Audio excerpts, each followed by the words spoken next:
So I'm making this video just to quickly show you how to reduce the file size in Final Cut Pro when you're exporting your project. Now I noticed this in my last video, the file size was like 13 gigabytes, and this is quite annoying if you are uploading videos to YouTube because it takes a lot longer, and there isn't really a need for the file to be this size, and I realized the render settings were just on the default settings. So I'm going to show you how to change it in today's video. So when you're exporting it, you have to click Settings just here, and in the Format section you can see it says Video and Audio.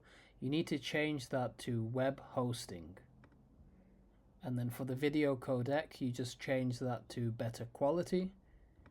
And you can see here now we've massively reduced the size of the videos. Now it's only 518 megabytes, so a lot smaller. So let me know if this has worked for you. Leave a comment in the comment section below, and thanks for watching.